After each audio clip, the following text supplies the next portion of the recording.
출애굽기 3장 18절에서 20절입니다. 출애굽기 3장 18절에서 20절입니다. 그들이 내 말을 들으리니 너는 그들의 장로들과 함께 애굽 왕에게 이르기를 히브리 사람의 하나님 여호와께서 우리에게 임하였은즉 우리가 하나님 여호와께 제사를 드리러 하오니 사흘길쯤 광야로 가도록 허락하소서 하라. 아멘.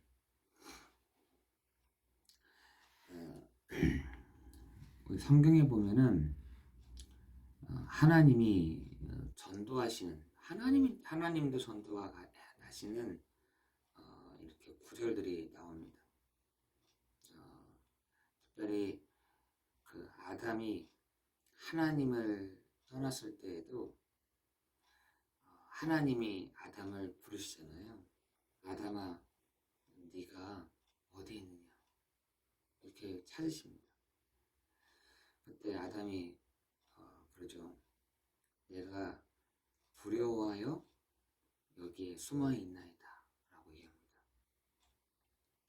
여러분, 하나님도 하나님의 사람들을 이렇게 찾으시는 방법들이 이렇게 있습니다. 우리도 이 시대에 하나님이 전도하신 것 같이 우리도 하나님이 전도할 문을 전도할 사람들을 만나도록 여러분 기도하시는 축복이 있기를 예수 그리스도 이름으로 기도합니다. 우리도 지금 사람들이 왜 전도해야 되느냐, 왜 우리가 이 복음을 증거해야 되느냐, 그리고 왜 이 예수를 전해야 되느냐. 지금 베드로와 요한이 그 성전 미문으로 이렇게 가고 있었거든요. 그랬더니 나면서부터 안진뱅이 된 자, 그 사람이 거의 한 40 몇 살 정도 됐던 것 같아요. 평생을 안진뱅이로 살았고 또 누군가가 돈을 주면은 그것을 가지고 생계를 이어갔던 사람이었습니다. 그러면서 사람들을 이렇게 주목하여서 바라본 겁니다. 뭔가 이렇게 눈이 마주쳐야지 돈을 줄 거 아니에요. 그래서 지나가던 베드로와 요한을 이렇게 주목하여 본 겁니다. 그랬더니 베드로와 요한이 그 안진뱅이에 가서 이렇게 선포하죠. 은과 금은 우리에게 없거니와 우리에게 있는 것으로 너에게 주노니 나사렛 예수 그리스도의 이름으로 일어나 걸어라 라고 합니다. 여러분, 많은 불신자들이 여러분을 이렇게 주목하여 보는 것 같이 느껴지진 않지만 지금 사람들이 원하는 것들이 있다니까요.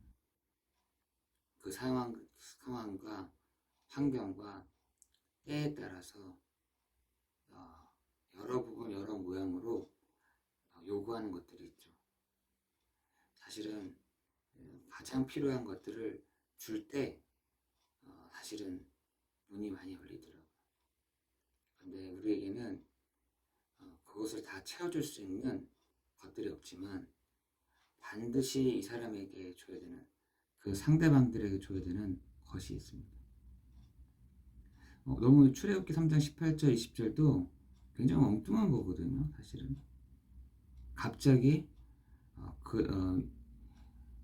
우리 하나님 여호와께서 제사를 드리러 하오니 사흘께쯤 광야로 가도록 허락하소서.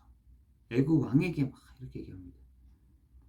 그러니까 너무 이상한 거예요. 애굽 왕이 왜 가냐 거기를. 여기 있어라 그냥. 여기서 예배 드려라. 이 애굽에서 드리면 될 거 아니냐. 여기서 제사 안 되냐. 안 된다는 거예요.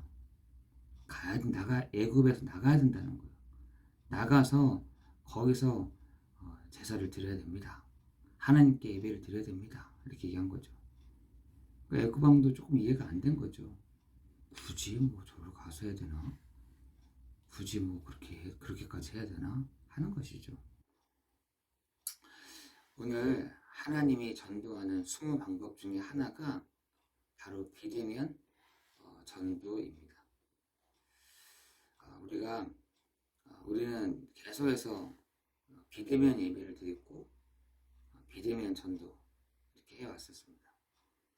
비대면 전도에는 세 가지 이유가 있습니다. 첫째는 하나님은 모든 열방이 내 씨로 말미암아 복을 얻을 것이라고 말씀하셨고, 비대면이야말로 정말 열방에 온 누리에 전할 수 있는 가장 좋은 기능인 것 같아요. 둘째로 앞으로 살아남는 산업은 비대면 산업이기 때문에 그렇습니다. 4차 산업은 비대면 산업이라고 보면 될 것입니다. 셋째는 비대면 산업과 비대면 전략은 원래 있었습니다. 그런데 미래엔 더 확실하게 눈에 띄게 보여진 것뿐인 것입니다. 그렇다면 애굽 시대에 비대면 전도를 어떻게 했을까요? 첫 번째는 요셉의 비대면 전도인 것입니다.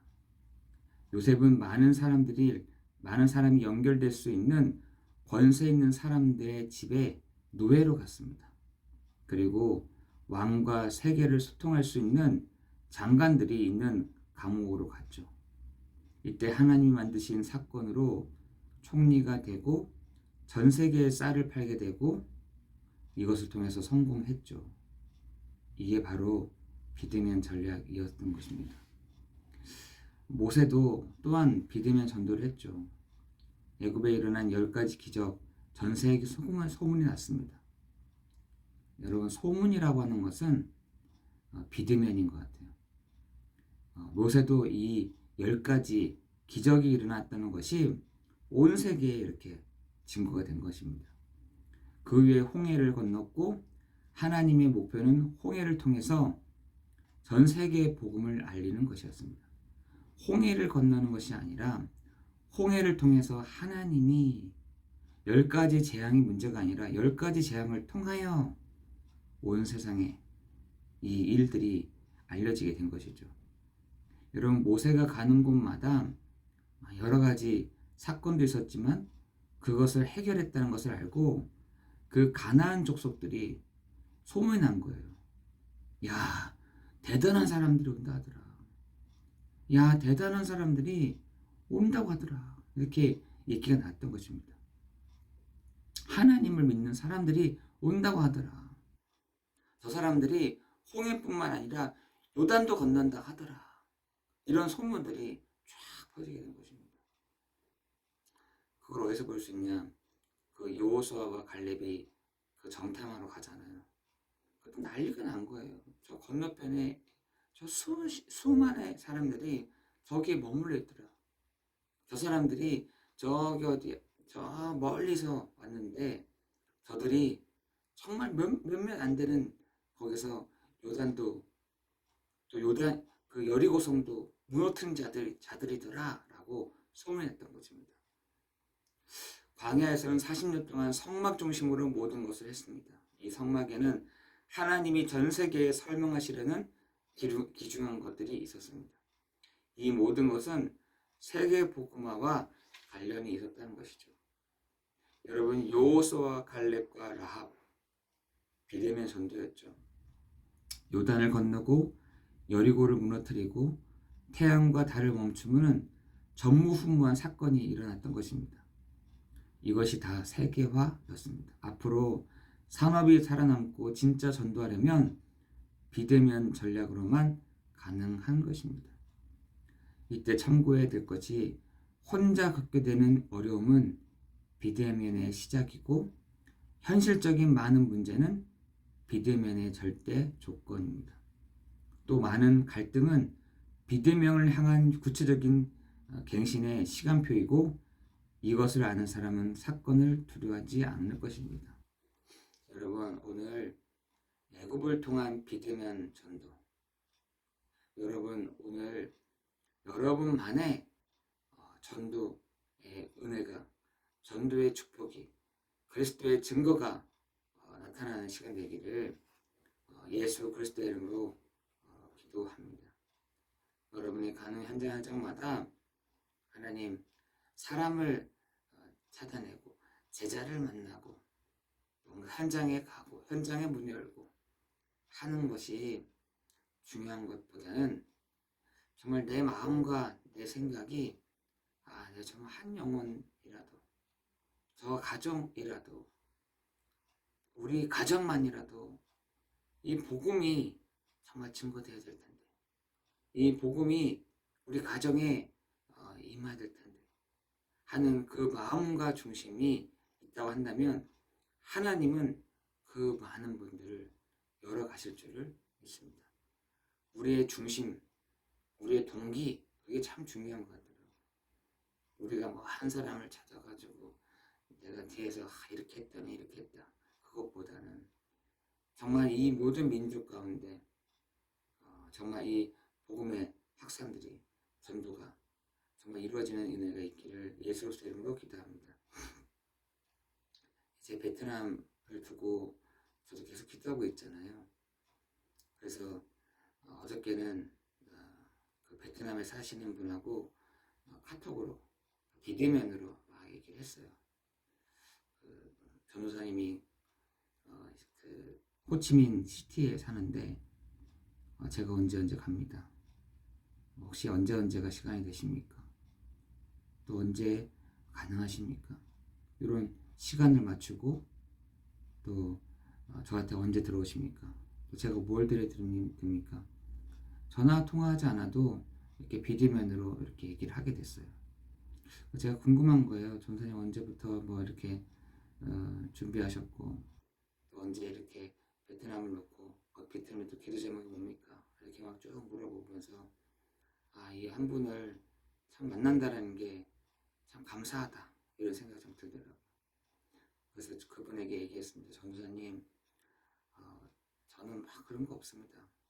정말 우리 전도사님이 이 현장에 정말 복음 증거한 사람들이 있다고 한다면 정말 많이 이렇게 붙여드리고 정말 우리 전도사님을 통해서 정말 이 베트남과 베트남에 있는 사람들이 정말 예수를 믿는 그 은혜가 있으면 좋겠습니다 라고 이렇게 말씀을 드렸어요. 정말 그분이 자기는 정말 전도하고 싶다는 거예요. 그래서 이분이 되겠다. 그래서 여러분 계속 기대해 주시고, 특별히 12월 26일 날 우리 베트남으로 한 2달간 가 있는 우리 사라자매를 위해서도 여러분 계속해서 기대해 주시고, 그 가정이 복음화되는 그 자녀가 정말 예수를 믿게 되는 정말 은혜가 있기를 함께 기도해 주시면 감사하겠습니다. 우리 시간 같이 함께 기도하겠습니다. 하나님 감사합니다. 우리가 말씀의 흐름을 따라, 하나님이 주시는 응답의 흐름을 따라 인도받게 하여 주시니 감사를 드립니다. 하나님, 멀리서 이곳저곳에서 흩어져 있는 우리 제자들에게 영적인 힘을 주옵시고, 우리가 비대면으로 이렇게 새벽 예배를, 새벽 기도를 하지만 하나님, 이 속에서 하나님이 나에게, 우리 개인에게 향하신, 오늘을 향하신 오늘의 메시지가 우리 마음속에 딱 박히는 귀한 시간 되도록 성령으로 역사해 주옵소서. 하늘 문을 여시고 하나님의 사자들이 오르락내리락 하는 귀한 오늘이 되도록 인도하여 주실 뿐만 아니라, 하나님 오늘도 가는 현장마다 성령의 인도함을 받는, 성령께서 우리를 계속해서 인도하고 계시는 그 은혜가, 그 축복이 신분과 권세와 축복을 누리는 한날이 되도록 인도하여 주옵소서. 예수 그리스도 이름으로 기도드리옵나이다. 아멘.